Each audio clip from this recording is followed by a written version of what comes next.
Imagine a highly capable, deeply intelligent university student sitting at a desk, completely unable to write a single word of a simple essay.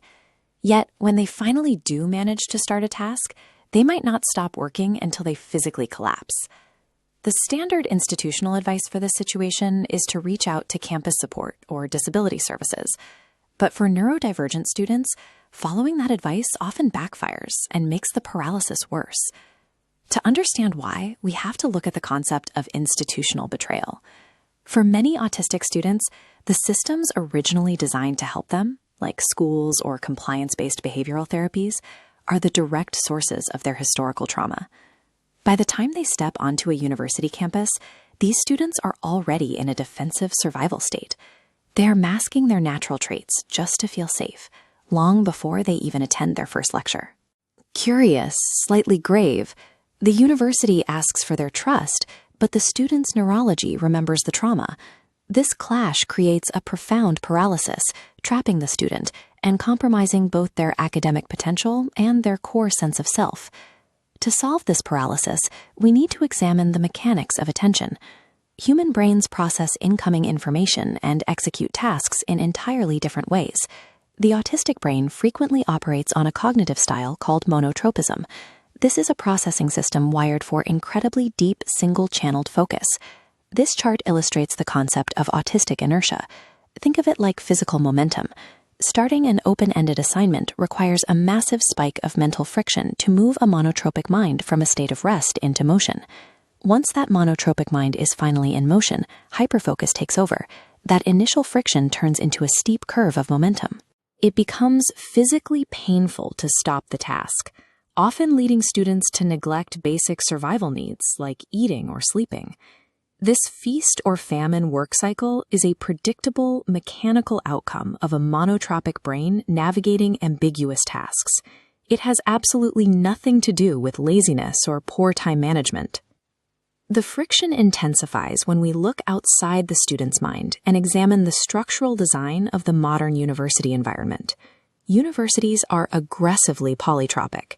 They demand constant task switching, expect forced eye contact, and require students to juggle multiple, overlapping, ambiguous rubrics all at once. Forcing a monotropic brain to navigate this multitasking environment is like throwing a wrench into an engine. The cognitive load spikes and the gears shatter, triggering a paralyzing systems failure. This sudden sensory and administrative overload directly reactivates the student's prior trauma from early childhood institutional betrayal. The academic environment actively disables these students by forcing them to operate on a completely incompatible operating system. This environmental friction bleeds directly into the student's identity.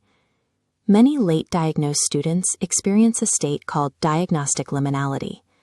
They realize their masked, neurotypical persona was a survival lie, but they simultaneously feel they don't quite fit a purely autistic identity either. Here is how that identity crisis maps out. The exact same monotropic brain mechanics that cause academic inertia cause the student to hyper-focus on this unresolved identity crisis, pinging back and forth between these two categories without ever landing. As this loop tightens, it forms a rigid cage. The student is locked in a diagnostic no man's land, experiencing academic inability and identity fragmentation at the exact same time.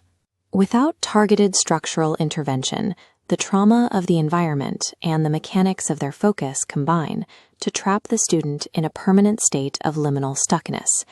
Traditional trauma-aware teaching methods usually fail here because they assume the presence of a neurotypical processing system. To actually help, educators must provide explicit task clarity. They must give open-ended assignments concrete edges and design highly predictable transitions to bypass academic inertia. Furthermore, institutions must also eliminate all neuronormative demands. Grading a student based on forced eye contact or standard verbal participation only drains their energy and enforces masking. These specific environmental changes remove the impossible double binds, allowing the student to exist on campus without exhausting their limited cognitive energy on survival.